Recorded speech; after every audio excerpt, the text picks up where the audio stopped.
Welcome to The Explainer. Today, we're going to completely deconstruct a massive cultural misconception about what it really means to be polite. We're looking at some incredibly fascinating source material that basically flips the script on how we view kindness, respect, and human interaction. I mean, have you ever felt like your efforts to be exceptionally nice are somehow backfiring? Or maybe you've noticed that overly accommodating people actually make you want to take a step back? Well, if so, you are definitely in the right place. Let's get into it. So why exactly do people pull away when you're too kind? We've all been taught right since we were kids that being polite and kind is the ultimate virtue. But there's this hidden, highly subconscious mechanism at play when our excessive kindness gets rejected. The material we're exploring today points out a pretty glaring paradox. Sometimes when you just pour relentless, unprompted kindness onto someone, instead of drawing them closer, they instinctively pull away. They might literally flee. So why does this happen? The answer doesn't actually lie in the act of kindness itself, but rather in the hidden intent behind it. Which brings us to part one, the myth of kindness. To really understand this dynamic, we first need to totally shatter the illusion that bending over backwards for someone is a sign of good character.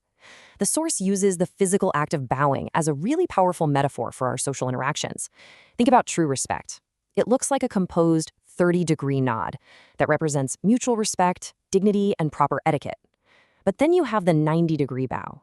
Now, unless a person without any power is facing someone with immense power, employing that kind of extreme 90-degree deference, it doesn't actually project respect at all. It projects weakness, subservience, and honestly, a desperate plea for favor. To really drive this point home, the source actually looks to nature. It points out that animals don't formally bow to one another, right? Instead, a weaker animal will just lower its eyes when confronted by a stronger one. It's a physical de-escalation that basically translates to, hey, I am weaker than you, please don't attack me. So when we humans engage in that extreme 90-degree subservience, we're essentially tapping into that exact same primal survival tactic. It's a show of submission designed to protect ourselves. It is absolutely not a genuine display of mutual respect. Moving on to part two, the hidden motive, which the source calls hunger. So you might be wondering, why on earth do we resort to this extreme behavior if it just signals weakness? Well, the answer kind of changes everything. When we shower people with unprompted, excessive kindness, the source argues that we aren't actually being selfless. Not at all. We are acting out of an internal emptiness, a state described here as hunger or deep loneliness. Think about it for a second. When you're feeling isolated or empty, you might start acting overly nice to someone. And it's not because you genuinely just want to serve them, but because you were trying to pull something from them. You're seeking to extract their energy, their attention, or their affection just to fill your own void. And that brings us to a rather blunt, but honestly fascinating observation from the text. When you try to extract someone's energy using sheer, desperate kindness, they are going to instinctively feel drained. The source makes this wild comparison. If you lavish money on someone, they might stick around to enjoy the free ride, right? Because they're consuming a tangible resource. But if you rely solely on excessive, boundaryless kindness, you're essentially sucking the emotional oxygen right out of the room, and they will instinctively flee. They probably don't consciously realize why, and you might not even realize you're doing it. But that dynamic of you pulling on their energy just makes them want to escape. And this dynamic builds across all different types of scenarios, whether professional or personal.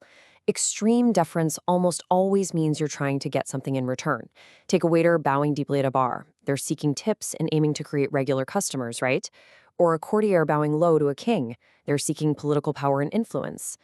And that lonely person acting overly accommodating to an acquaintance, they are seeking attention, love, or emotional energy.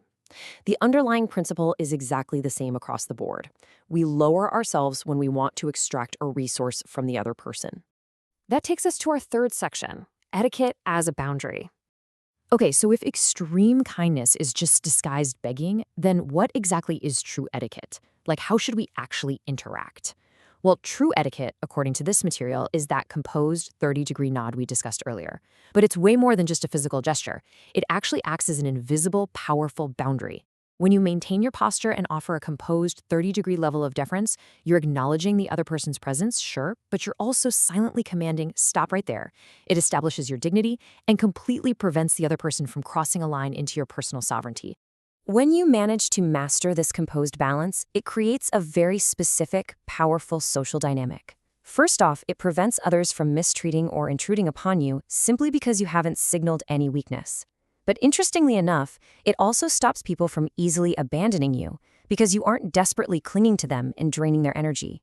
It commands mutual respect without a single hint of submission. Ultimately, the source notes that failing to maintain this correct behavioral boundary is a surefire way to invite difficult hardships into your relationships down the line.